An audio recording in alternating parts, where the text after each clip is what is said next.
What is up, everyone? P. Don's here, and I'm going to take you guys through UGA's Alola Division's midseason. Now, this isn't a midseason that works like most other draft leagues, and I'm also going to cover my own thoughts and additions, as well as the other 15 teams in the league. First, there were some ground rules for midseason. You're allowed to make as many transactions as you want in a 1 week period. We played our first 4 sets. We then had a bye week, and then we're playing our last 4 sets. During this bye week, you're allowed to make as many transactions as you want. This includes free agent pickups, where you're reaching into the pool and getting another mon, as well as trading between teams. Like for example, if I have a Politoed and I want Primarina, I could reach out to the other team, and we could make that swap happen. Each transaction, though, it has to be made one at a time.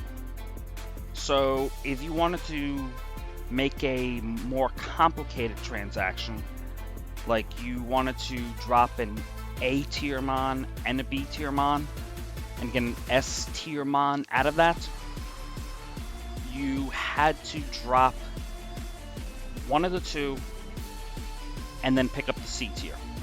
By picking up the C tier, you would then have the points to drop the other mon and pick up the S tier that you wanted. But you can't do it immediately. You're limited to one transaction every 15 minutes. And the Discord also had slow mode on to be able to enforce this. Which means if someone really wanted to snipe you and realize what was going on, they could, in theory, jump into the transaction pool during that 15 minutes and take the mon you wanted. However, I don't think this ended up being the case for anyone. There were a lot of people, as I was observing, it was mainly people just trying to get the mons they wanted. It wasn't really people trying to fight other people for them. But if you really wanted to, the opportunity was there to try and get in front of one of those deals. All trades had to maintain proper tiering, which means you couldn't drop an A for an S unless you had the points. But as long as you had 11 mons that were sorted properly into the tiers that were established at the beginning of the season, you're allowed to make the trade. And this is the only window in the entire season where you're allowed to make a move. So if you think you need something for week 8 or the playoffs, you have to grab it now. Because if you don't grab it now, you'll be unable to make a trade for the rest of the season. So there was definitely some strategy that went into this, and teams had to consider, do I grab this mon to help with this matchup even though it's going to be useless the rest of the season and I can't move it? Is it going to help me the rest of the season? What am I doing? So we basically had a week to figure all this stuff out.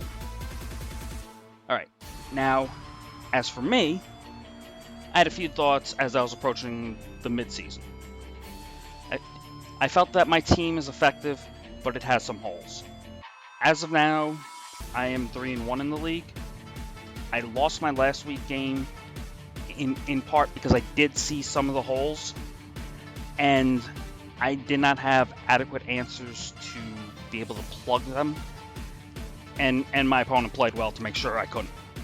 So that was on my mind a little bit. My speed control could be better. That's the bottom line. Dragapult, Tapu Koko, Virizion, 142, 130, 108, all of them have max airstream potential.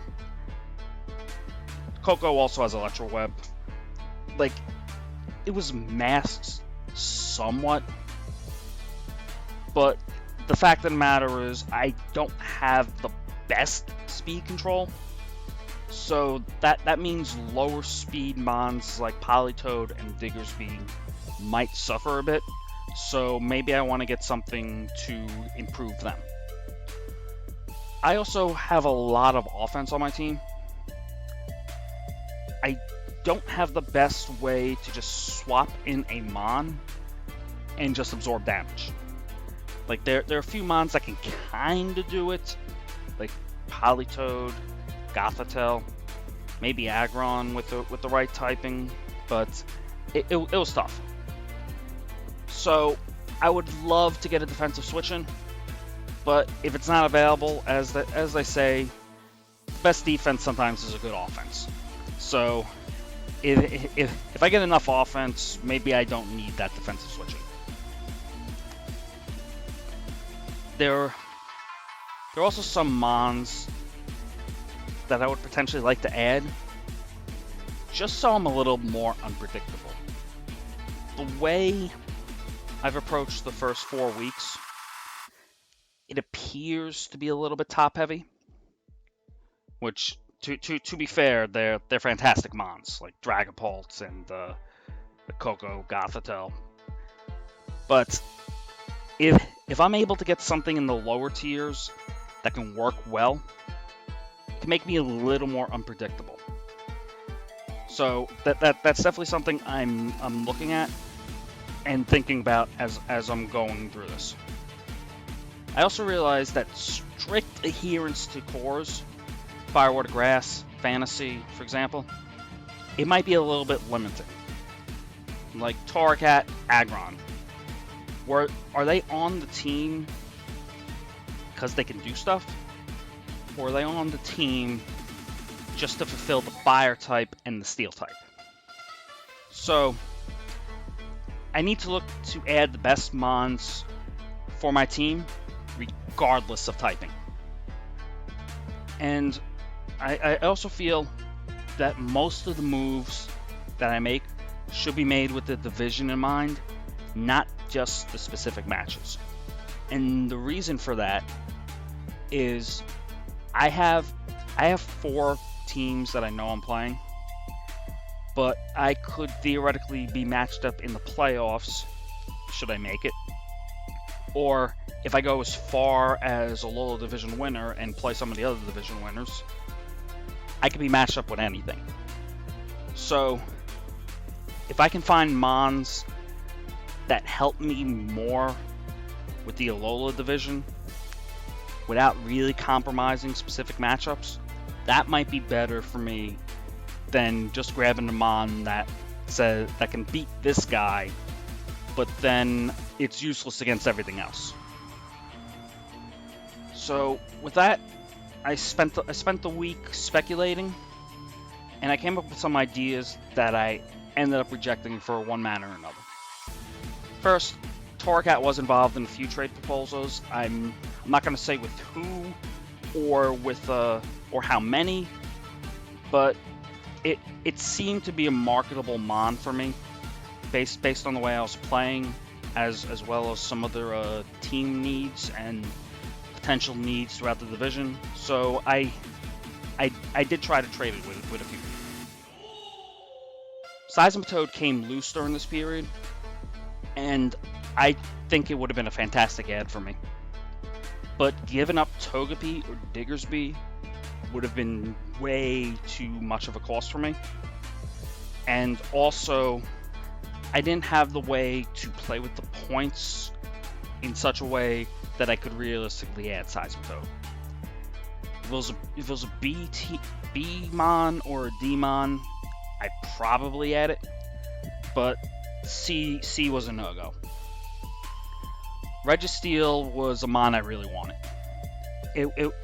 It would have been the perfect wall to swap into things. You know, it's Iron Defense, it's Amnesia, it's only Steel, it's base 150, special defense and defense. Plus you can do some body press stuff. And yeah, the thing is a monster. But adding it would require me to give up Dragapult, or Gothitelle, or Tapu Koko, or Politoed. And that was a very tall ask for me. I ended up speculating on a few things, which I will go over.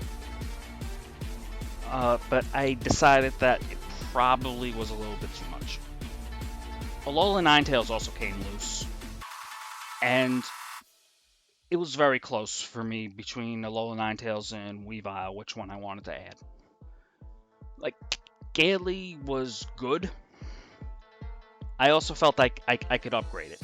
Like, I could get slightly more defense and go double weather with Alola Ninetales. And you know, like Aurora Veil. Or I could get a more offensive Mon in Weavile, and Weavile has some support moves as well. So I ended up weighing that for a very long time. During this time also, I ended up proposing 3 trades for myself.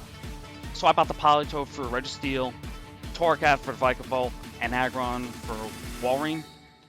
I would have lost the weather, but Walrein is a nice bulky water. Vikavolt is a pretty bulky Trick Room attacker, and I would have gotten the Registeel. I felt I didn't get enough out of that, so I ended up not doing that. Another thing I considered very late was swapping Gothitelle for Registeel, de-evolving my Gothitelle all the way down to Gothita, and then swapping Aggron for Claydol to get back my Prison Trick Room, because only Gothitelle in that line learns in Prison for some reason.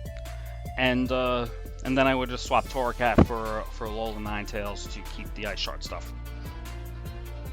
I went as far as playing matches with Gothita, but the bulk difference between Gothita and Gothitelle, it's night and day. Like, the baby Goth was dying way too easily. So once I saw that, I realized there was no way I could make this trade, and there was no way I was going to get my bulky switching. So with that, I went with the thought that the best defense is a good offense. So my first move was Torracat for Weavile. Now, why Weavile? My speed control right now consists of Trick Room, Max Airstreams, and Electro Web. I don't have a fast Icy Wind user. I don't have a Tailwind user. I don't have a strong offensive Dark type. And I did not have a strong offensive Ice type. Gaily was okay, but it's base 80 across the board. That's not going to cut it if you're looking for some sheer offense. Weavile answers everything above. It also provides solid support move pool should I choose to utilize it.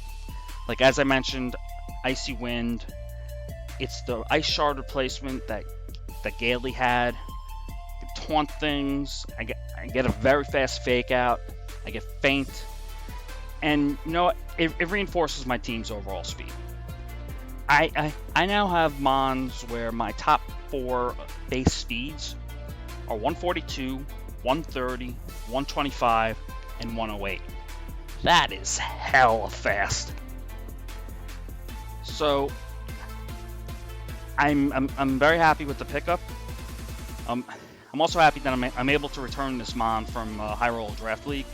I had to sacrifice Weavile in order to pick up Tapu Koko in that league, and I wasn't too thrilled about it. So I'm happy to give it a second chance.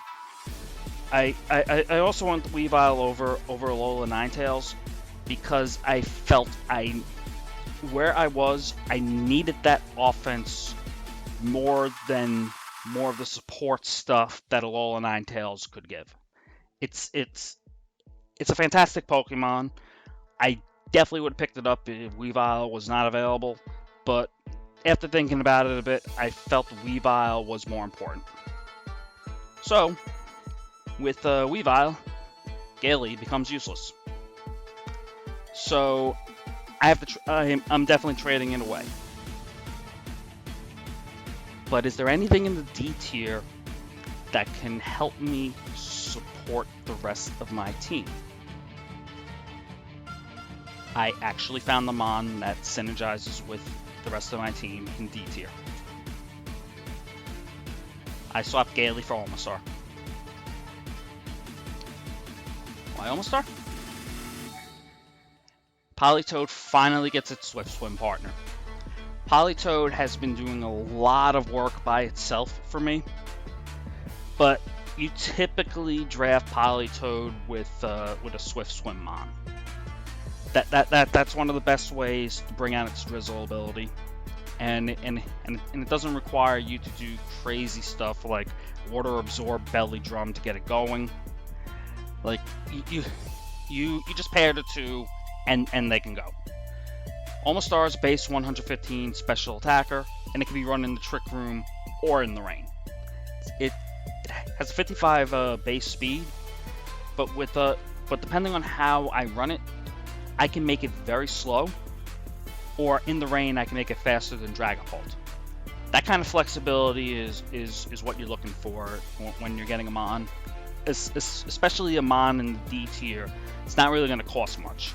It's already doing more than its tiering probably suggests it should.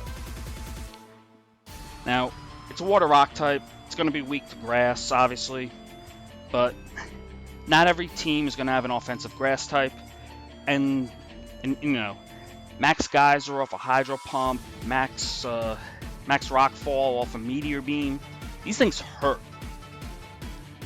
And as I mentioned, because I got Weavile, it justifies the loss of Inner Focus Ice Shard. Like, I would still love to have Inner Focus Ice Shard, but I feel like Omastar is a better pickup than Gaily at this point.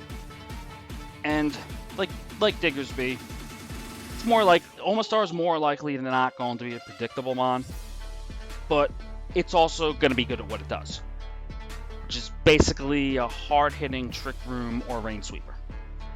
Though it does have a few interesting options that I'm not going to share here because I might need to break them out in the next 4 weeks.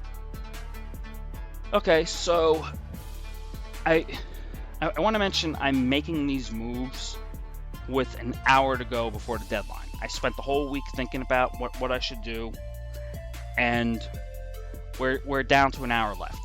I make these two moves, we're down to about 25 minutes left. I start to wonder, does Aggron have a place on this team?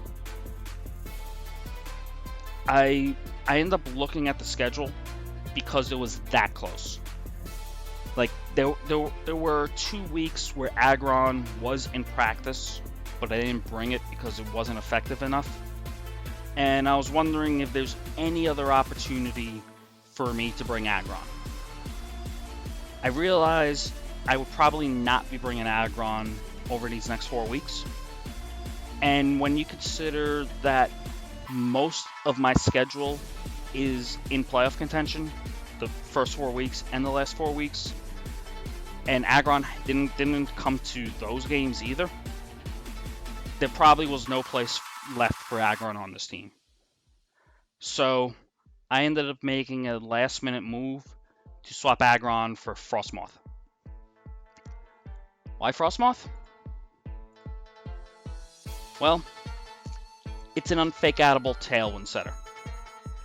Basically, if something tries to fake out Frostmoth and I have Shield Dust on it, the flinching is not going to happen and I will still get Tailwind off. Granted, it's not the fastest Trick Room setter. I'm sorry, not the fastest Tailwind setter, but at the same time, it's in the D tier. You're not getting the highest quality Mons in D, but you sometimes will get some pieces that can help you out. And I think Frostmoth is one of them. The team now has Trick Room and Tailwind, so I'm able to use both to my advantage. It does have a limited move pool, but it also gets pretty much everything it needs. Now, some of the things it gets, well, I did mention Tailwind, of course, but it also gets Icy Wind, it gets Struggle Bug, you know, Snarl Spam, Helping Hand, it's Wide Guard User, if you believe it, and it also has decent offensive moves, like obviously anything Ice, Bug Buzz, Hurricane, even gets Dazzling Gleam for some reason. So I don't necessarily need to run it as a supportive mon. I can run it as a Trick Room attacker if I need to. And yes, it has brutal 4x fire and rock weaknesses, but Politoed can mitigate that somewhat. Politoed can drown out the fire a bit and hit the fire type super effectively. And while the rain isn't going to stop the rock weakness, Politoed can maybe one-shot it before it's able to attack Frostmoth. So, who knows? But yeah, Frostmoth, I think, is the perfect final piece to this team. And these are the 11 that are going to be with me for the rest of the season, and hopefully I can do something with them. I'm very happy with the first 7 mons. They've come a lot. They've gotten me to where I am now. Coughing could have potentially done so as well had I played better last week. I still love it as a jack of all trades mon. Like, not so much that, but as a trump card mon. Like, if I need to shut off abilities, I can still send that in. So it's a good D tier. And with Weavile, Omastar, and the Frostmoth, I feel like I have new ways to play this team, and hopefully I can do that and grab some victories in the second half of the season. Now, I made a few moves, but I'm not the only one who made moves. The rest of the league was active too. So, what about them? Well, first, there were 3 teams that did not make changes. California Bastodons, Sacramento Sandslash, and the Detroit Rainbow Wings. And if you look at their teams, I don't think they really needed to. Like, Metagross is a dominant mon. Celesteal is the kill leader of the league. That Firewater Grass Core from Detroit is amazing. So, yeah, they were pretty much set, and we're just gonna have to deal with them the rest of the way. Now, as for the rest of the teams, I'll be covering them in their draft order. So whoever the first pick was will be first, all the way to 16th. So that means start with the Fenhowl Frosties. They ended up making 2 moves. The Thunderous, the Tornadus was swapped out for the Sigilglyph. This gave Becca enough points to where she could then swap out the Linoones for Togetic. And being able to get Togetic on this team, I think, is actually pretty important. Yes, you lose the Prankster Tailwind, but Becca has Stakataka and Gengar that can Trick Room. She gets Trick Room and Tailwind with Sigilith. She stills the Tailwind with Drifloon if she wants with Grassy Seed, and now she has Redirection, which is going to make setting up Trick Room so much easier for her. And when you got mons like Stakataka, Galastria, and even Tapu Bulu, who would love to benefit from this, oh man, yeah. So yeah, Togetic, I think, is a fantastic pickup for this team. I also want to put a little disclaimer that I think my notes are pretty accurate with with all the ads and stuff like that. But there is a chance I could have made a mistake, and the official rosters and what each team has is on the draft sheet. It's not here. This is just for informational purposes only. Having said that, yeah, the Togetic ad is pretty good. The next team was the Los Angeles Linoones, and this was the team where I barely won the set because I guessed Ally Switch right. And Water Absorb, Belly-Drum, Politoed put in a lot of work. So, why not pick up Cradilly? It's a very good mon. It's special rock, it's special grass coverage. Storm Drain is amazing. The only thing is AJ does need to be a little careful using it with Azumarill, but that can definitely be played around. And AJ also dropped the Vileplume for Sandaconda, which is another way to get stand up and it's decent trick. It's pretty good ads. Alright, the next team ended up being like Erie Wishiwashis. Only one change. Cursola left for Obstagoon. So, this team with Mamoswine, Galarian Zapdos, and Obstagoon, you don't want to bring Intimidate versus this team. Your Intimidate is either not going to work, or something's getting a +1 boost. So yeah, Intimidators beware. As far as Obstagoon itself, pretty fast mon, normal and dark stab. Hey, decent pickup. Alright, next is the Heartland Homesteaders, and they ended up making 3 changes. First, the Seismitoad went out for Steph of Anime's favorite Pokemon, Glaceon.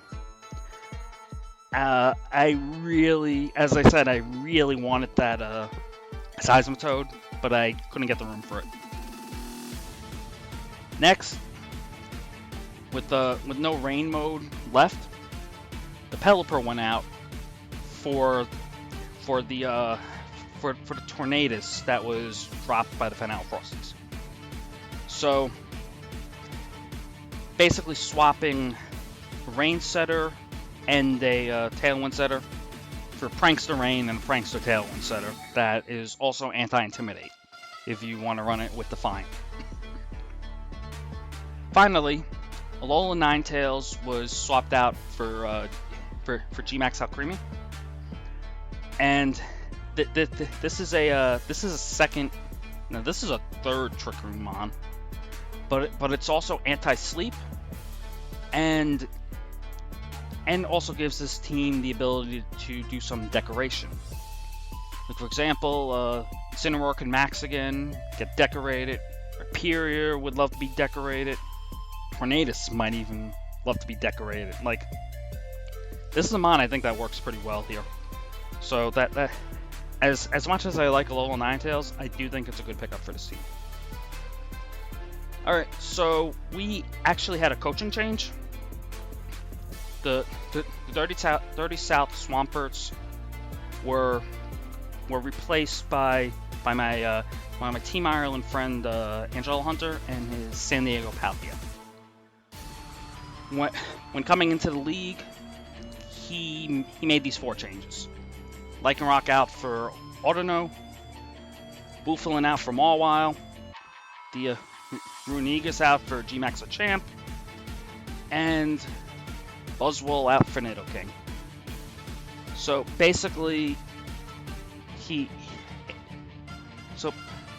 Brian picked up Trick Room mon that's pretty bulky, Intimidate mon, something with a G-Max move that turns Crit Kiss into 100% Crit Kiss, and a Sheer Force Life Orb attacker that hits very hard.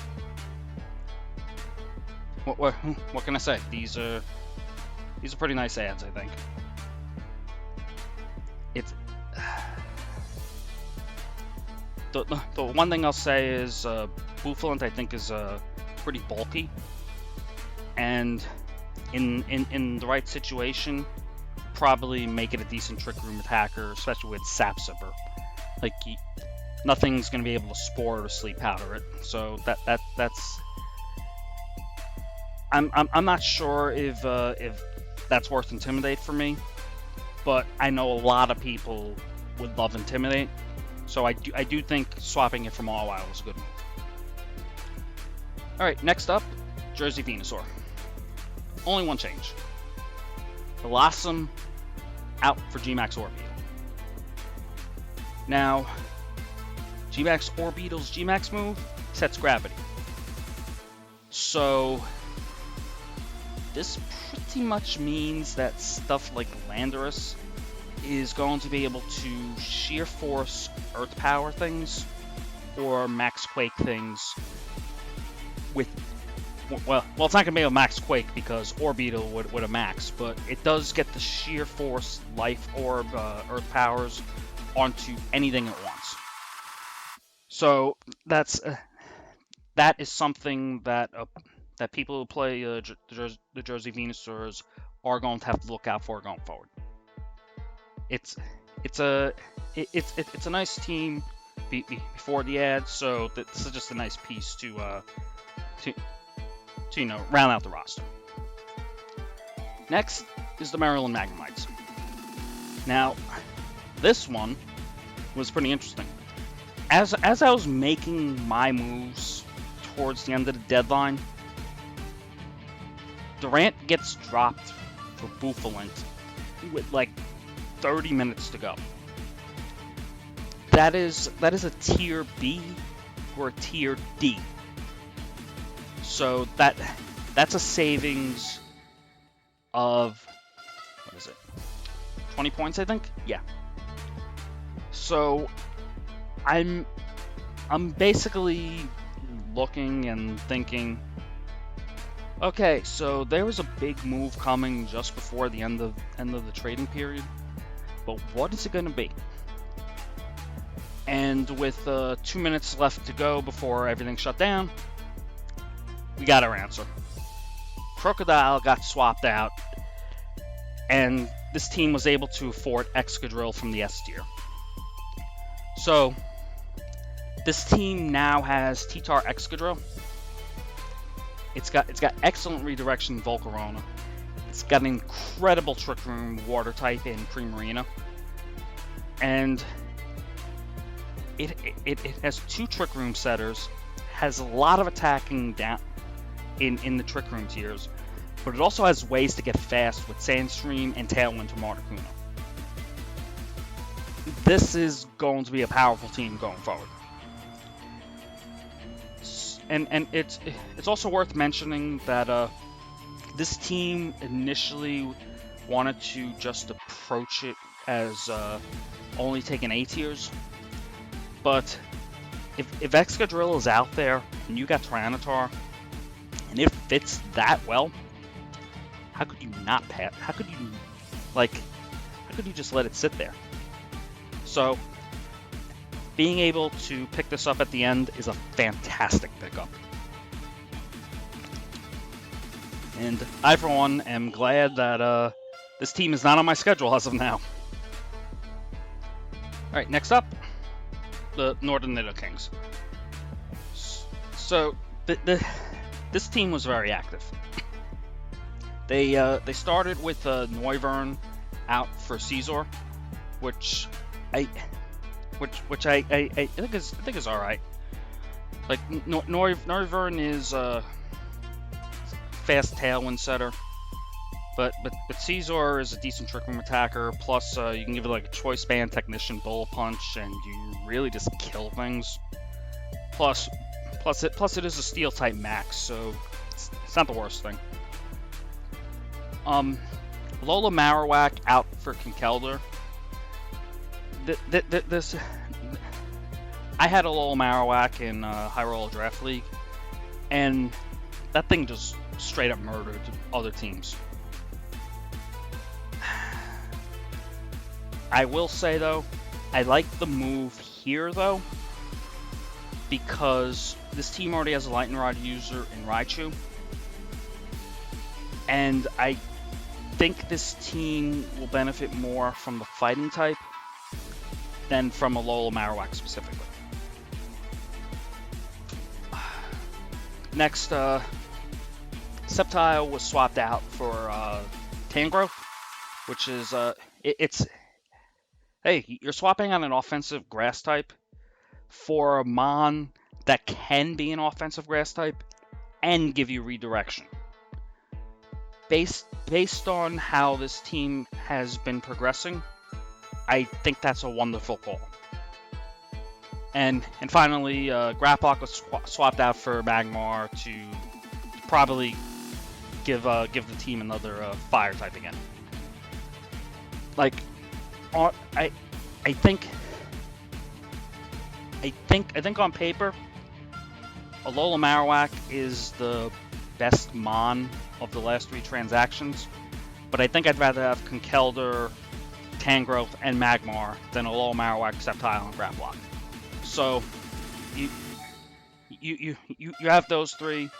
You end up adding Caesar to have a better Trick Room and priority attacking mode. I think these were good additions, and I think they're going to pay off well for the Northern Nidokings. All right, and here's my last week's opponent, East Coast Umbreon. They were pretty active in the trade period as well. One of the first things they did was Mandibuzz out for Rotom-O, which since this team didn't have a grass type that was really being brought, I think that's a good move. Plus it gives them an electric type, which is also good. And you've got Ally Switch shenanigans. You got Will-O-Wisp. You got Pain Split. Like, it's a Rotom. It's good. Now, this one, Lantern for Shedinja, I actually find funny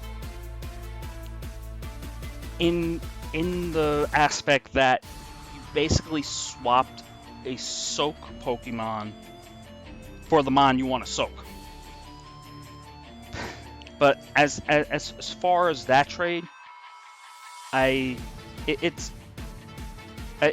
mean, they're D tiers. There's definitely going to be a Mon. No, there's definitely going to be a week where Shedinja is going to be in a position to potentially wall an opponent. And if it wins you just that week, it's a good pickup. Because with the way ECU's team is on paper, I'm not sure there would be many weeks where Lantern would be coming. So having this wild card of Shedinja it's a nice idea. All right, and then the Decidueye was swapped out for Morgan. I, for one, am very happy Decidueye is back in the free agent pool. That Mon could hit a lot of my guys super effectively, and I think it also goes to show the matchup I had last week, where Decidueye did not even come. But yeah, Decidueye is a powerful Mon, and I'm happy no one else has it. Well, against my team at least. But the Mon that was added, Morgan, great Mon. It's prankster stuff. You just don't get the you don't get Spirit Break with it, and I don't think it gets screens. Double checking right now. No, it does get screens. It doesn't get something else that Grimmsnarl gets, but regardless, it's great budget Grimmsnarl, and that Mon is going to win ECU more games than the Decidueye would. It's a good pickup. And finally, Xploud out for Persian, base 115, fake out user. I mean, they're D tier Mons. If you can get that kind of fast fake out in D tier, go for it. Very, very strong additions from one of the 2 4-0 teams in the league. Next will be the Manitoba Machampions. And they went for a nice combo. First, Pheromosa got swapped out for Palossand. When you see that, and you realize they had an extra 10 points when that move happened, you know a combo's coming. And shortly after the Palossand was added, Fletchling was traded back for a Selgor. So now this team has a Selgor Palossand. It's a very fast mon. You can do the water stroke and stuff to get the water compaction off and proc the weakness policy. And Palossand becomes quite difficult to deal with. Now, they ended up making one more move, and that was to swap out Dracovish for Salamence. Now, one of the criticisms of this team, which otherwise was very good when we did the power rankings, was that it didn't have the most obvious max targets. It basically said Venusaurs 1 and possibly Torkoal. Now, Dracovish is a very good mon. It's fantastic. But the way the rest of the team is set up, I don't know if Cam is able to get the most out of Dracovish. You have the Sun up, which reduces the power of Fish's Rend. You don't really have a way to set Sand if you want to go Sand Rush. And, Strong Jaw only can do so much with the Sun up. So by swapping Dracovish out for Salamence, this team gets an Intimidate Mon. You can also get a Moxie Mon if you want to Snowball. And it also gets another max target besides Venusaur.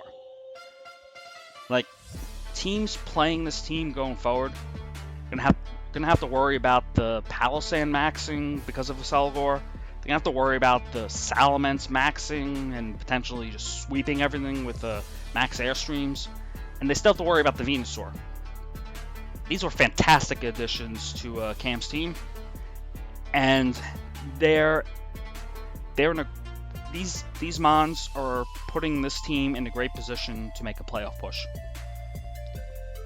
All right, and now we get down to the last two teams, and they made a trade with each other. Only one change. Thundurus was swapped for Zapdos. On this team, I think it's just a matter of preference, which one you want.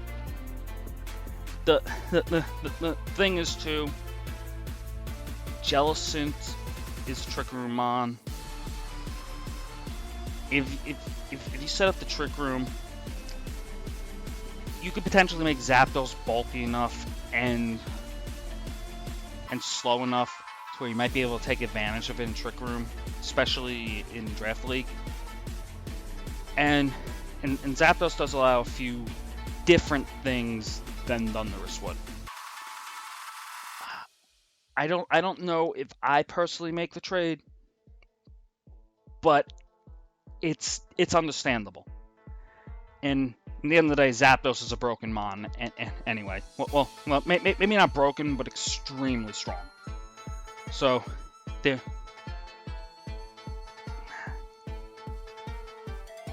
it's a good mon.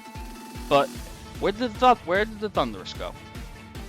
Well, Thundurus went to the two-time defending Alola Division champion, the Washington Pokemon team. And little story at the bottom. I definitely do like The Simpsons. I've watched them for years, even past when people have said that the show started getting bad in some of the later seasons. Thinking about the WPT, who I am playing Week 7, I've been contemplating this matchup a little bit, and it's obviously very tough. But I was thinking about it with Zapdos on the team, and I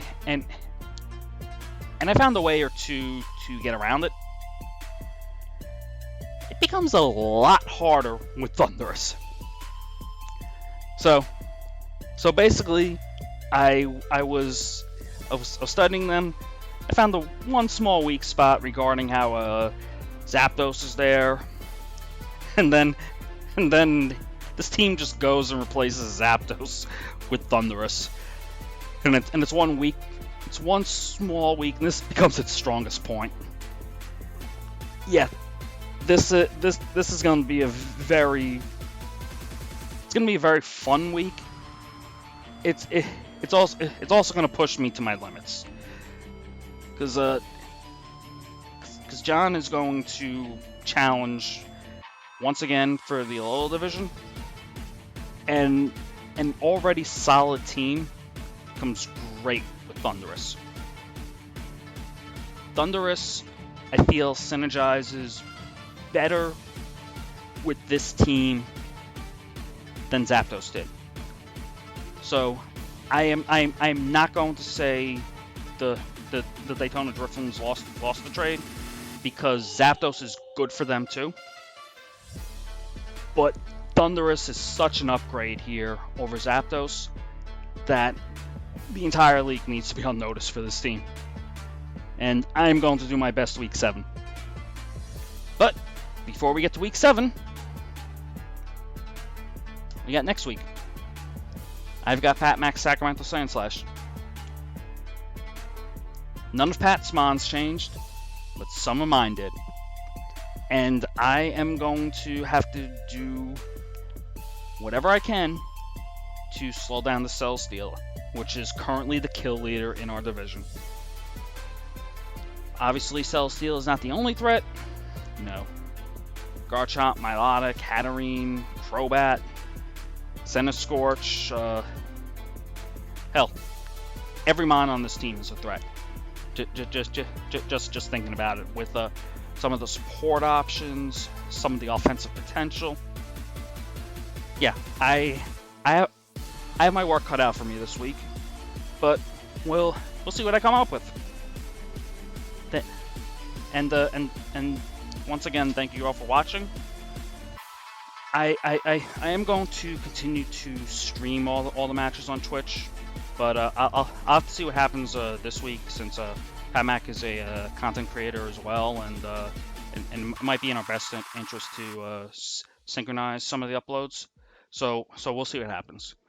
I am going to continue to post commentary. I think it's better for me, as I said, than commentating during the sets. And yeah, we've got an exciting back half of the season coming up. I'm playing four teams that are right now in playoff position for my next 4 sets. So I don't have an easy week at all the rest of the season. So if I'm going to make the playoffs, Lord knows I'm going to have to earn it. So with that, thank you all for watching, and I'll catch you all next time.